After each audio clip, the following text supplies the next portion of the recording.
Jadi barang perempuan itu memiliki sifat yang elastisitas, jadi fleksibel gitu. Jadi yang disebut dengan asrarul khalqi, rahasia penciptaan. Maksud rahasia penciptaan itu sesuatu yang menjadi rahasia perempuan, tetapi kita bisa mengungkapnya, kita bisa mengetahui secara dari ciri-ciri fisiknya.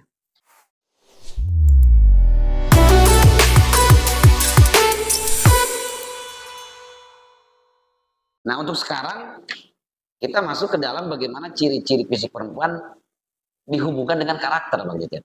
Dihubungkan dengan karakter. Qala lahu kama man wajada fil mar'ati, siapa orang yang menemukan nanti perempuan asrotun ausopin 10 sifat pala yang bagi akhdua, maka jangan diambil di perempuan. Jangan dinikahi perempuan ini ketika kita menemukan model perempuan yang 10 model ini. Yang pertama, 10 sifat itu ada di satu perempuan itu atau gimana? Enggak, ciri-ciri perempuan. Hanya salah satu aja. Salah satu. Nah, contoh misalkan di sini ada keterangan ahaduha, salah satunya kaunuha apabila terbukti pada diri si mar'ah qasiratal qamati. Jadi ketika kita menemukan perempuan yang memiliki qasiratal qamah, pendek tubuhnya. Nah, pendek tubuhnya ini bukan perempuan pendek. Gitu kan? Yang dimaksud pendek tubuhnya itu bogel.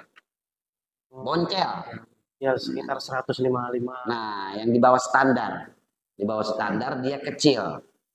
Akan tetapi tidak hanya kecil tidak hanya kecil, tetapi dia memiliki karakter yang kurang baik. Nah, itu. Jadi apabila dia sifatnya kurang baik dan lain sebagainya, udah gitu badannya pendek. Udah badannya pendek, sifatnya jelek. Nah, itu yang jangan dikawin. Karena akan susah untuk dirubah yang seperti itu. Tapi misalkan ada pendek, tetapi dia sifatnya baik. Nah, mungkin ini akan menjadi pertimbangan. Karena apa? Karena kebaikan seseorang ini tidak akan tidak akan merusak bentuk fisik seseorang. Tetapi udah sifatnya jelek, fisiknya juga jelek, gitu kan? Bukan jelek, fisiknya pendek. Nah, ini yang tidak boleh.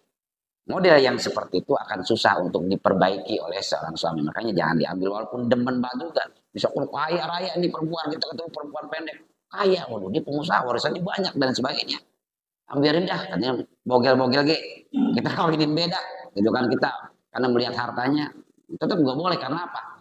Harta yang sedemikian banyak akan tidak merasa bernilai ketika tidak punya kenyamanan dalam rumah tangga. Ya. Masalahnya kan itu. Ya. Nah, itu yang pertama. Dan yang kedua, asani kaunuha qasirata sya'ri. Nah, ini apabila kita menemukan perempuan yang rambutnya pendek. Orang yang rambutnya pendek bukan karena udur, karena kepentingan, gitu kan. Ya, contoh kalau kayak poluan kan memang kepentingan. Itu keharusan gitu. Bukan karena ada prinsip apa-apa. Dia memang prinsip angkatan memang seperti itu.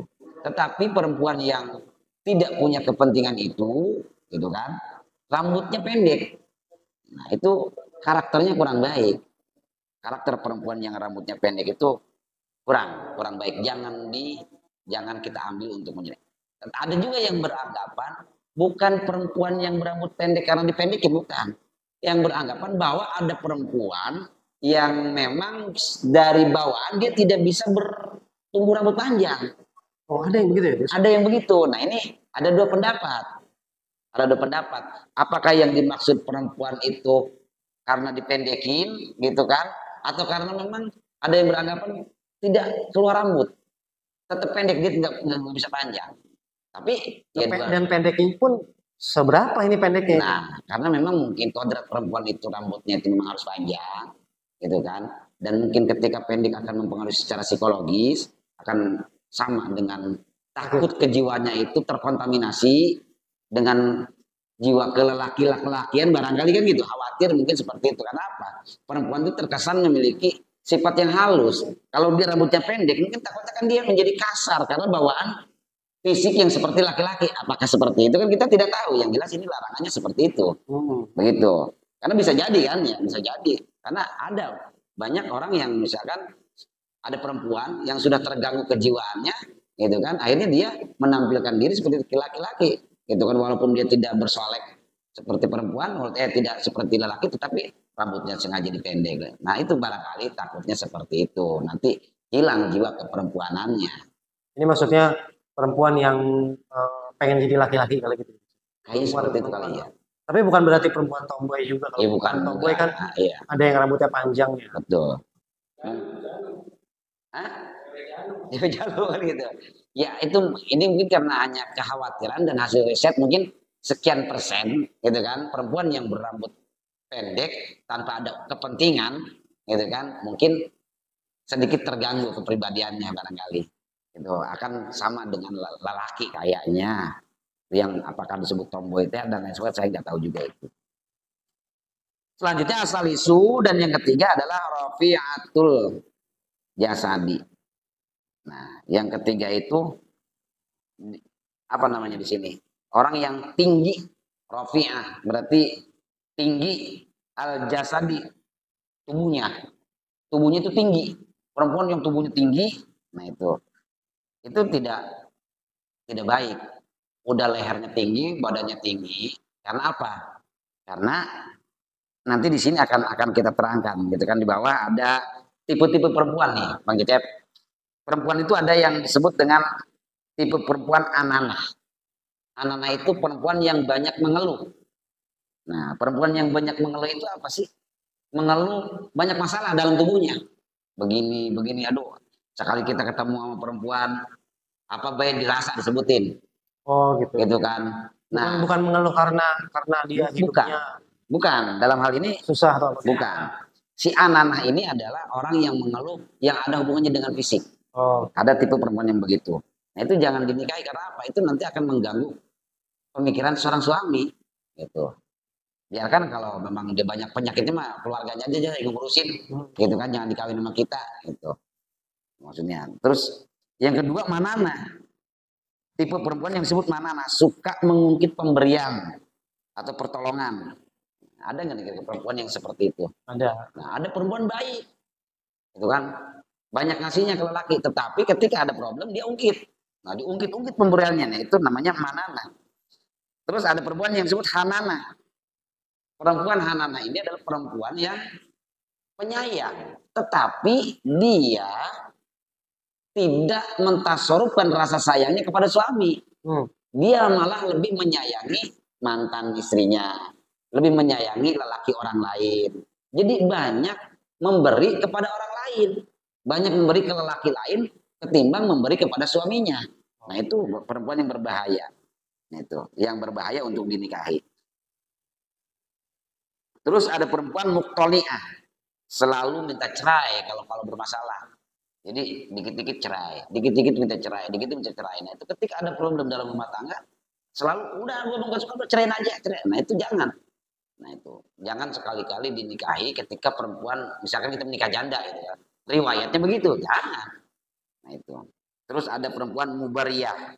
Mubariyah itu adalah perempuan yang membanggakan diri, tidak mau mendengar nasihat orang lain, jadi selalu membanggakan prestasinya, membanggakan dirinya, tidak membanggakan suaminya, tidak membanggakan anaknya, tetapi dirinya selalu di mata orang lain selalu membanggakan. Itu jangan dinikahi.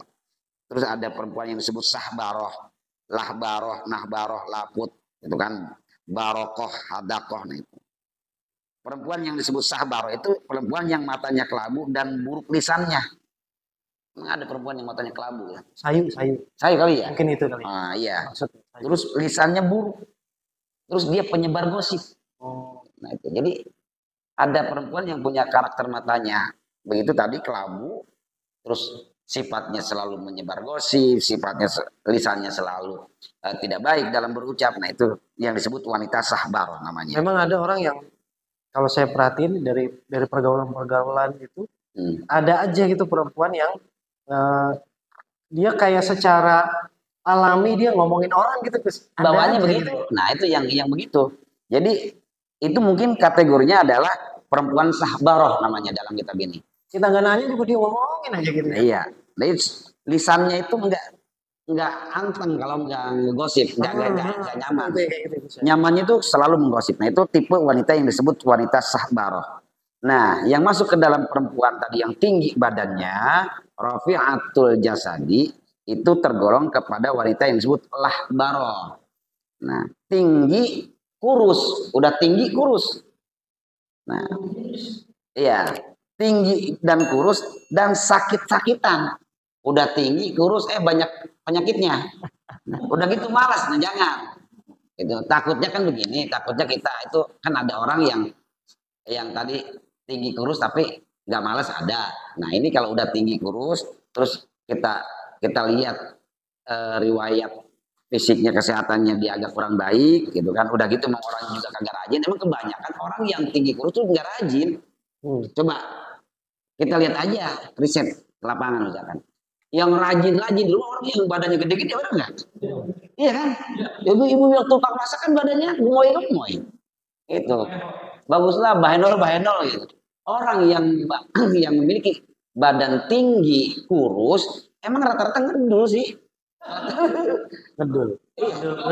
Ngedul itu malas. Ini malas gitu. Malas, makanya ya bukan saya menjelekkan perempuan, berarti dia itu harus menjadi orang yang sukses. Itu maksudnya. Jadi bukan berarti buset enak banget tuh katanya jelekin dua, takut ada kesinggung kan gitu. Maksudnya begini, disiasatinya kalau memang bawaan kita udah badan kita tinggi kurus dan sukses, terus kita pengen bernilai di mata lelaki, ya jadi perempuan yang sukses. Kan begitu ya.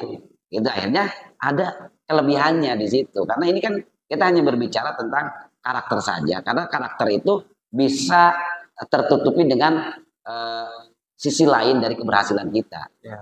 Itu. Jadi harus sukses kalau yang seperti itu supaya kemalasan kita mudah-mudahan mendapat lakinya yang rajin. Kalau kita malas ya dapat lakinya rajin, biasanya kan begitu.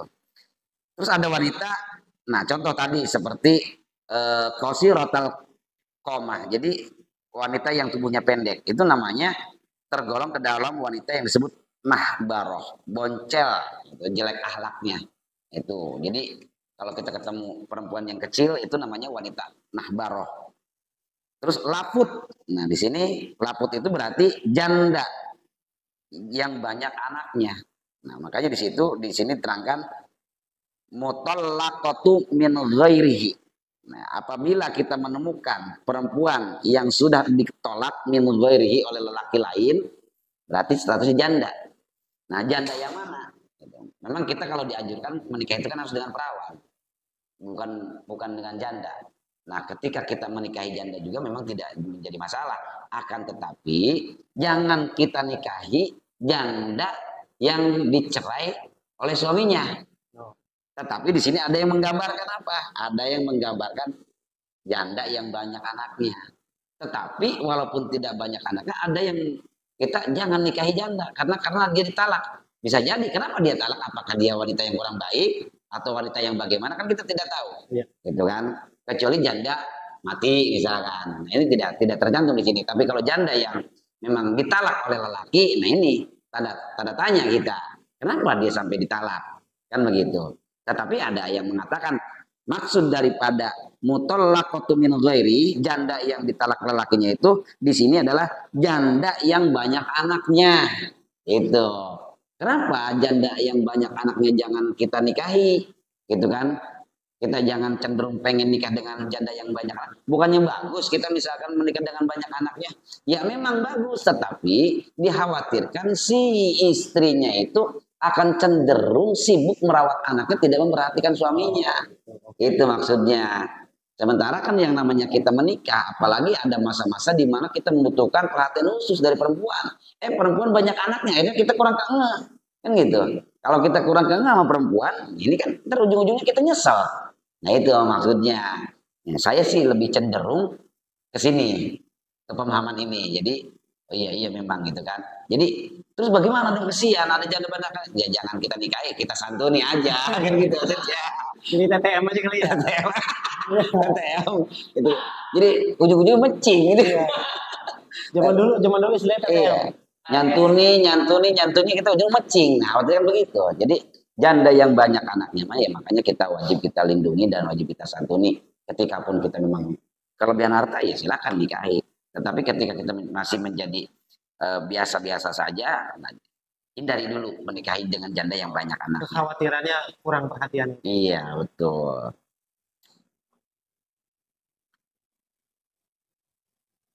Selanjutnya Selanjutnya apabila kita temukan gitu kan kaunuha, kita temukan perempuan salitul lisani, perempuan yang cerewet lisannya. Nah, ini jangan. Ada perempuan yang cerewet, ada yang grecek. Beda nih grecek sama cerewet. Beda. Ada bahasa grecek kan? Kalau Grecek.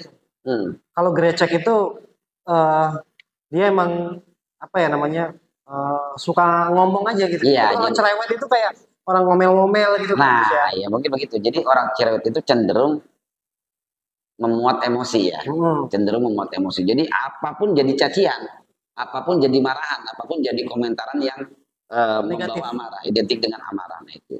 Jadi mudah marah, cerewet, banyak diomong, banyak dikomentari ini. Nah, itu jangan. Jadi jangan menikahi wanita yang memiliki karakter atau bawaan yang cerewet seperti itu. Karena apa? Orang cerewet itu nantinya apa? Baik diomong, jelek juga diomong, apa gitu diomong gitu. Kan kadang-kadang kita juga perlu apa? Perlu lelaki itu seneng apa ya? Seneng sesuatu yang anggun, yang santai. Karena perempuan itu kan eloknya itu dimanja, gitu kan? Ketika cerewet, kita nggak mungkin memanja orang cerewet ya kan? Iya. Gitu. Kalau nantinya apapun jadi malah jadi pembahasan, nggak ada benernya. Jangan kita nikahi. Dan selanjutnya kaunuha indaha inadin. Apabila kita temukan wanita inad itu bengis. Dia itu nggak cuma cerewet, bengis itu apa ya? Galak. Apalagi itu galak. Ini tipenya mau wanita itu galak. Nggak boleh ada permasalahan sedikit akan meluluhlantahkan yang ada. Nah itu. Makanya saat kita taruh kenal sama perempuan, kita lihat dulu. Kita ketemu permasalahan, tindakannya apa nih? Ketika dia punya masalah, apa tindakannya membanting piring, handphone, dan nah, wanita yang seperti itu. Terus yang kedua, mudah apa? Mudah. Karena ada perempuan kalau berantem sama istri itu sampai nyakarin ada. Gitu kan? Ada lelaki misalkan pas selesai berantem sama istri, ada yang sampai pada baret, sampai pada bengep gitu kan. Udah kayak perang berantem kriminal kan gitu. Ada terus aja. Jadi saya pernah saya temukan itu, ada seorang lelaki yang kalau berantem sama istrinya pasti udah bekasnya itu banyak. Nah, ini apa aja gitu. Nah, cuma pertanyaannya, kalau lelaki jadi korban begitu, kategori KDRT nggak itu? Iya. Tetap masuk. Oh gitu ya. Jadi lelaki juga boleh melaporkan KDRT. Boleh. Apa tuh? Itu dia cuma diledekin sama hakim. Pas datang ke polisi tatonya banyak, tuh bisa gede. Waktu itu memar-memar, kirain kan habis berantem dari pasar. Pas laporan gebukin bini. Pas laporan digebukin bini, masih pada bonyok. Tapi gara-gara suruhnya nenteng air kagak mau. Nah itu jangan ada perempuan yang bengis sama laki itu. Jadi enggak berani. Iya, berani sama tegaan gitu. Tegaan. Gua salah apa ya? Iya. Nah udah. Itu yang terakhir. Kalau yang begitu mungkin sama anaknya juga pasti galak. Yang perempuan yang seperti itu. Iya, benar. Terus yang selanjutnya kaunuha tuhibbu zinata indal khuruj. Nah, ini ada perempuan yang senang bersolek indal khuruj ketika dia keluar. Nah, itu wanita-wanita sekarang ini kan hampir rata sudah senang berdandan. Gitu kan, senang berdandan karena produk-produk kosmetik, kecantikan dan sebagainya sudah semakin merebak dengan beraneka ragam produk gitu kan, sehingga banyak diminati perempuan, dan perempuan sekarang hampir cakep-cakep Bang Cecep. Iya. Hampir cakep-cakep terus. Nah, tetapi kita perhatikan perempuan ini bersoleknya itu apakah memang di rumah dia bersolek dan keluar pun bersolek, atau dia bersolek di rumah saja, atau kan dia bersolek hanya untuk keluar saja. Nah ini jangan kita jadikan istri ketika kita melihat si perempuan bersolek hanya pas keluar saja. Kalau keluar cakep, gitu kan? Nah jangan itu. Tapi giliran rumah jelek. Bagusnya perempuan itu kan apa? Di rumah cakep, ya keluar juga cakep. Tapi ada yang mengatakan cukup cakep di rumah aja buat suami. Itu kalau keluar mah jangan, karena kan aurat kan gitu. Sebagian walaupun mengatakan wajah itu bukan aurat. Tetapi untuk mazhab Syafi'i itu kan memang pada prinsipnya perempuan itu harus dicadar, gitu. Karena eh, perempuan cantik itu kan tetap akan melahirkan fitnah, benar nggak? Itu akan melahirkan fitnah karena fitnah yang paling berat di muka bumi ini adalah perempuan. Itu. Jadi di dalam hadis juga kan diterangkan, fattakun nisa, takutlah kamu kepada perempuan. Seorang banyak ulama-ulama yang berstatement lebih baik saya menjaga rumah yang besar dengan harta benda yang banyak daripada saya menjaga satu perempuan walaupun itu budak sekalipun. Sampai ada ulama begitu karena apa? Walaupun itu bocahnya jelek, perempuannya jelek, kita suruh menjaga perempuan jelek, tetap lama-lama si perempuan jelek ini akan melahirkan fitnah dengan kita kan gitu. Oke dia jelek, kita kan ganteng kan bisa gitu. Kayak bagaimana nasib Nabi Yusuf dengan Siti Juleha kan gitu. Nabi Yusuf tidak mau melayani keinginan Siti Juleha, tetapi karena Siti Juleha begitu berat menginginkan Nabi Yusuf, akhirnya kan terjadi fitnah. Nah, kan gitu. Nah, makanya fitnah pertama yang muncul di kalangan Bani Israel pun adalah perempuan. Bahkan sejak manusia diciptakan lahir ke alam dunia ini adalah yang pertama menggoda Nabi Adam pun perempuan. Kan gitu. Pokoknya perempuan itu adalah fitnah. Gitu. Makanya kenapa saya katakan perempuan itu fitnah? Berarti apa namanya mafhum mulafanya perempuan itu harus dijaga. Itu aja Bang Cecep ya untuk di pertemuan kita kali ini. Oke. Itu diakhiri dengan pembahasan pada kali ini adalah mengungkap tentang rahasia kepemilikan perempuan dan mengungkap tentang karakter perempuan dari kepribadian, bawaan kepribadiannya. Ini masih ada pembahasan lagi nggak kira-kira? Untuk Fathul Hijrah hari ini kita mungkin selesai di episode kali ini. Oh, berarti gitu. Ini udah bab terakhir ya? Iya, bab terakhir. Pengajian Fathul Hijrah mudah-mudahan ada manfaatnya. Ada manfaatnya ya. Ada pun yang dibahas tadi itu berdasarkan hasil riset pengarang kitab. Iya, betul. Itu aja dari kita mungkin ini episode terakhir Fathul Hijrah. Kita jumpa lagi kita akan bahas kitab-kitab yang lain. Itu kan mudah-mudahan insya Allah dalam waktu dekat. Saja terima kasih. Jangan lupa terus tonton Notice Channel official ya, Syiar Sair Silaturahmi. Assalamualaikum warahmatullahi wabarakatuh.